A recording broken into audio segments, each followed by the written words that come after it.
Hello, Phil at digitaldjtips.com with Denon's new DJ controller, the MC2000.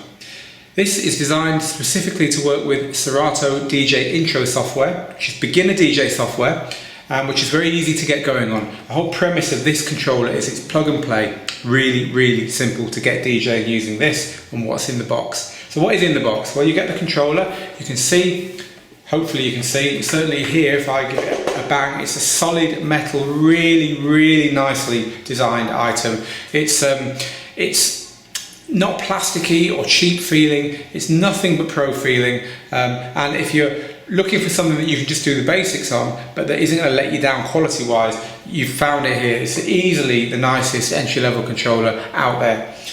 It is designed really to just give you the basics to get in front of a crowd and get DJ. Now that means it's going to be good for you if you're coming to digital DJing from vinyl or CDJs and you just want something that will let you do what I described, or you don't want all the big controllerist features and you don't want to be button bashing and plugging loads of extra bits in and hacking your software and doing all the stuff that comes on top of playing records, if you like, and you just want to play records, you just want to play music. Look, this with Serato DJ Intro does that admirably, it really does. Everything about it, all the basic functions are close to, if not perfect.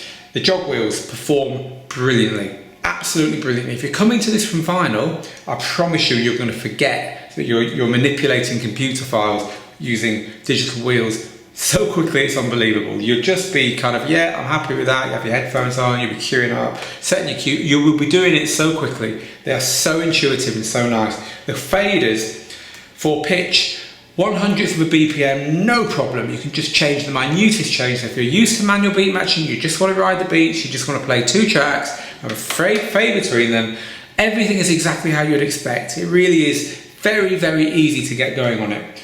The only thing you're going to miss is VU meters. There's no metering on this. So if you're used to queuing using your gain controls and your VU meters, you haven't got it. There is auto gain, which means the software will set the gain for you, so you won't need to make that many tweaks to the gain on your incoming tracks. And also there is a limiter which will kick in and it'll show you that it's kicked in on the software should you drive everything too high.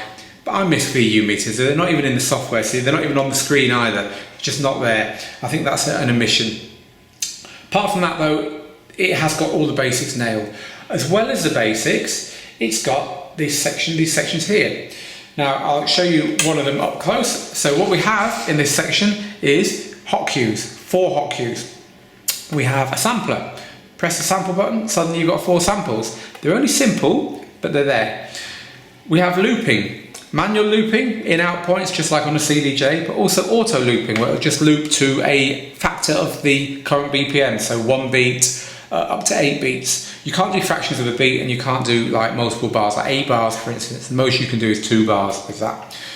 Here we have the effects section. Here's where the integration with Serato DJ Intro really shows, because this mirrors exactly what you see on the screen with your software. So you have 3 effects per side with an on-off button, and then you have a beats multiplier which does the same thing really as the loop version here. It will cycle the effect depending upon where you set this to kind of 1 beat, 2 beats, half a beat, whatever. And then you can have a nice pumping going on in time with the rhythm of the track. The effects are basic, but they sound great. You get stuff like reverb and delay, I think it's called echo, and phaser, flanger, high pass, low pass filter, all that kind of stuff. They're good, but they're daisy chains, so you can come up with some quite nice effects there. By the way, the cue points and so on get saved with your track, so you can set cues and then they're there waiting for you when you next load a track up. So you have the basic stuff from digital DJing here, which reflects what's in Serato DJ Intro software. It's not highly featured, but what is there works very well and works very tightly with the software. Some of the limitations are with the software itself. Serato also has Serato Itch, which is kind of more fully featured software. The big limitation on the software, by the way, you can't record on it. So you can't record your set without going through some kind of like convoluted splitting the output from here and then putting it back into the computer and recording on other software. You know, most software that you pay a lot of money for has a button that says record, but there's no button on there to do that. So the 2 big omissions, I would say, record and no VU meters. Apart from that, this really has got the basics nailed. Let's have a quick look at what you get on the front headphones, that was easy to show you. On the back, a USB, because the unit's just USB powered, there's no option for external power anywhere. 2 RCA unbalanced outputs, and then there's 2 inputs as well. So here we have the microphone input, which has its own volume control, and then an auxiliary input, so it's only for line, it's not for record decks or anything, but which also has a volume control and a monitor level as well, so you can listen to it in your headphones. But these 2 don't go anywhere near the mixer.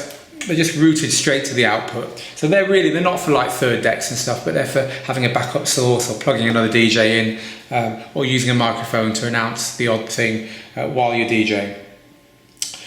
This price-wise comes in beginner, but not cheapest of the cheap. So kind of the cheapest DJ controller we'd recommend would be the Mixtrack Pro, which also comes with Serato DJ Intro nowadays, but it's not as tightly mapped to it as this is, because Serato DJ Intro didn't exist when the Mixtrack Pro first came out. So Mixtrack Pro is about 150 UK pounds, probably $200. This is probably going to be around $300, 250, 300 UK pounds. There's no street price yet. So I can't tell you that for sure, but so appreciably more than something like the Mixtrack Pro. But where your money's going, apart from the fact it's a more modern controller, so it's more tightly mapped to the software, is that your money's going in the build quality. All the knobs, buttons, faders, crossfader, everything is the same kind of quality you get on Denon's more expensive gear. It's not cheap, it's not going to break on you. You could use this for years and years and years with no problems. Certainly it feels like you can, having played with one for a week or so. And of course, if you outgrow DJ Intro, you can use other software with it. You can use Tractor or Virtual DJ. What I would like to see is Serato to come up with an upgrade path from its intro software so that you can use Itch, its more fully featured software, should you choose to pay a little bit extra and do so. There's a lot of controllers out there now that have got DJ Intro in the box, and some of those controllers cost a lot more than this one. Yet they've got beginner software in the box. So you've got to imagine that Serato are working on an upgrade path.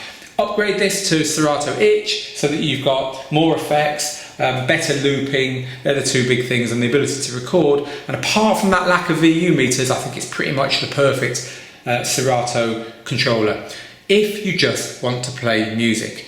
Most DJs out there just want to play music. It's nice to have a bit of a sample section. It's always good to have looping with digital DJing, because looping is one of the kind of classic things to do when you're mixing. You can make an intro or an outro longer and give you more time to mix and be more creative. And so it's always nice to have looping. I think most DJs probably use their loops. And it's nice to have the odd effect, a bit of a filter or whatever. But past that, 95% of DJs don't use it. They're not using 4 decks, they're not using remix decks, they're not adding extra hardware. Those who are, brilliant, but for those performing in bars and in lounges and in small local clubs and at parties in their own homes for fun, who are making mixtapes for their mates, who are putting stuff on YouTube, who are using this stuff to DJ podcasts, you don't need any of the extra stuff. You're showcasing music. Your job as a DJ is to find the best music and play it for who's in front of you or for who's listening in the right order. Something like this, believe me, compared to the record decks that my generation grew up using, this is like a Rolls Royce compared to a Mini. It's got everything in it. It's covered the basics fantastically in a box which is professional and which is very, very easy to get going on. If you're scared of digital DJing, you're scared you won't get it, you're scared it's just going to be all too much, having to manipulate a laptop and mappings and getting your audio configurations right and all that, this has got your name on it. Plug it in and it just works. And I think the fact that they've managed that is worth commending in itself. How well it does depends upon what other manufacturers come up with in the next few months as this kind of hits its stride, and also what that street price actually ends up being. If that street price is a little bit less than the RRP that we've been told, I think they've got a very competitive unit on their hands here. There you have it then, the Denon DJ MC2000, and at the time of recording this video it's going to be in the shops in about a week, which is the beginning of September 2012. Thanks for watching, and if you like this video, please subscribe to the channel at the link below.